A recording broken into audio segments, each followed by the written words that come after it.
On the way back from Lewis's funeral, my mom told me to start packing. She waited until the day before we left to tell Edie.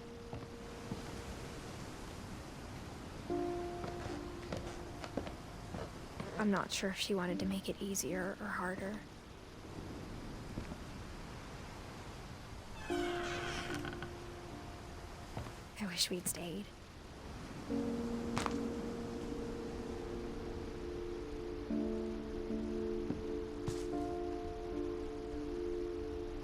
But I understand why we left.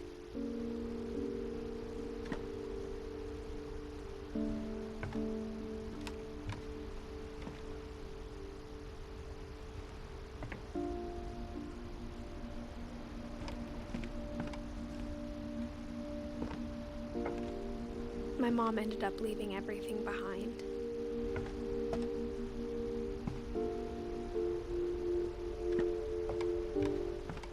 What happened that night had been coming for a long time. Maybe it should have come sooner.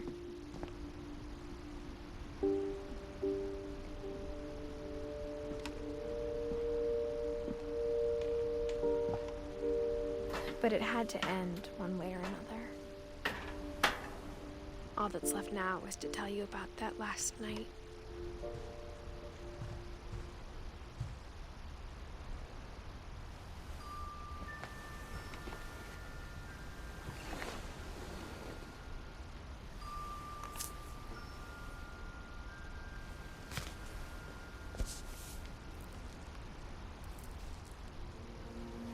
That whole last day, Edie just watched us pack and didn't say a word. Until supper, when she raised her glass and said, "To our final night together, and all our final nights apart." Grandma, you know what I said about alcohol. Some of your medications are very Edith, specific. I left a present for you in the hallway. Why don't you go open it? The grown-ups have to argue now. I'm sorry, you're right. We're all leaving tomorrow. Let's just enjoy our last... I'm not leaving. Edith, you're excused.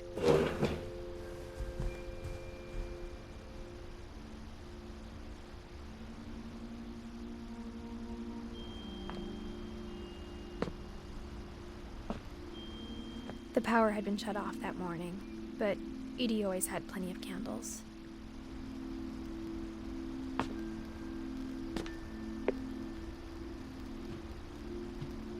When my mom sealed the library, I don't think she knew about the other entrance. Or that Edie had a key to it.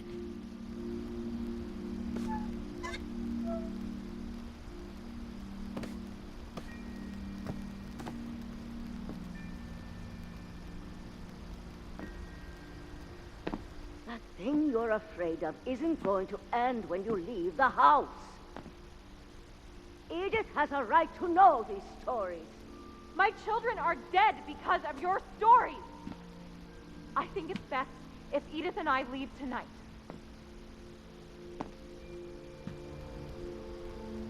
We'll have the nursing home send a van for you in the morning, okay?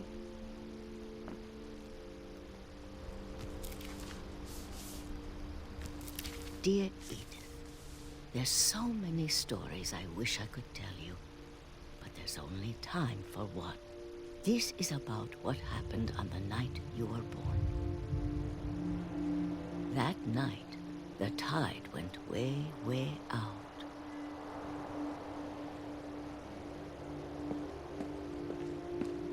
It was the first and last time I ever saw the old house aground. There'd been an earthquake out in the middle of the ocean. They called it the lowest tide in 1,000 years. God, it smelled awful. You know, I've seen that house every day of my life.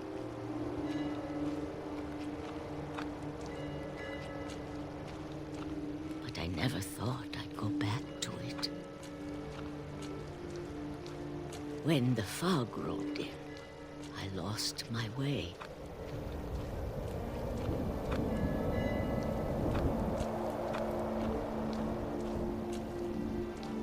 I got turned around.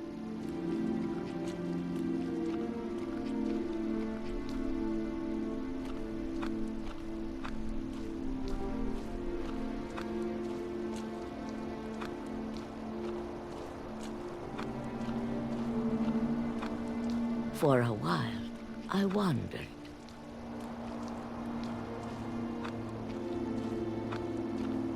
I started seeing things.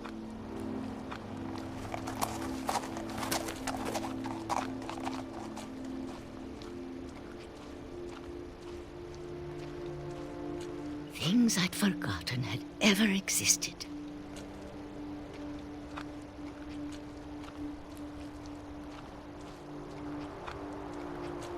But when I saw them, they felt like old friends. That night, a lot of things came back to me.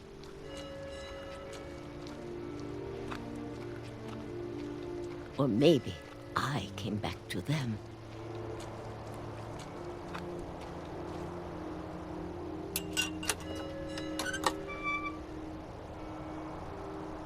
Things I can't explain, but that I need you to try and... Edith, what are you doing in here? It's mine. Edith! Mom, you're gonna rip it! Let go! I kicked and screamed, but Mom dragged me to the car. I never saw Great-Grandma Edie again. The next morning, the van came to pick her up, but she was already gone. After that, we moved around a lot.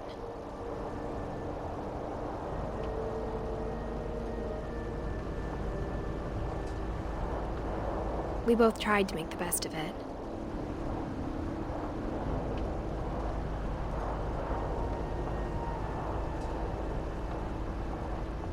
A few years went by.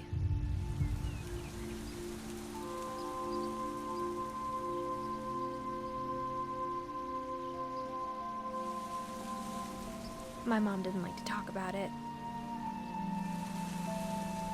But she started getting sick a lot. The rest happened pretty quickly.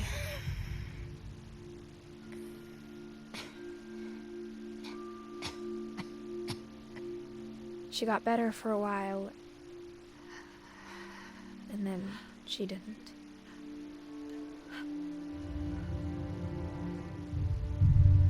And then I was alone.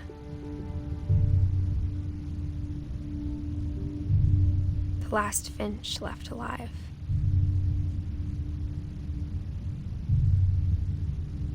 Until I found out about you. I'm still not sure what to tell you about all this.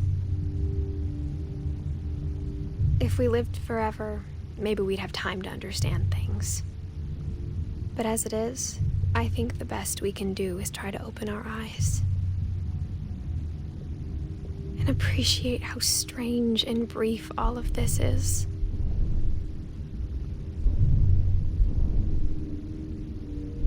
This journal was supposed to be for you. But now I hope you'll never see it.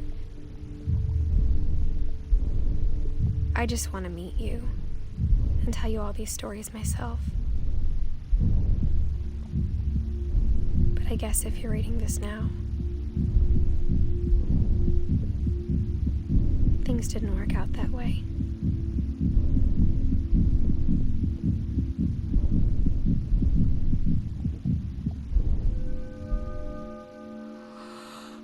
This is where your story begins. I'm sorry I won't be there to see it. It's a lot to ask, but I don't want you to be sad that I'm gone. I want you to be amazed that any of us ever had a chance to be here at all. Good luck.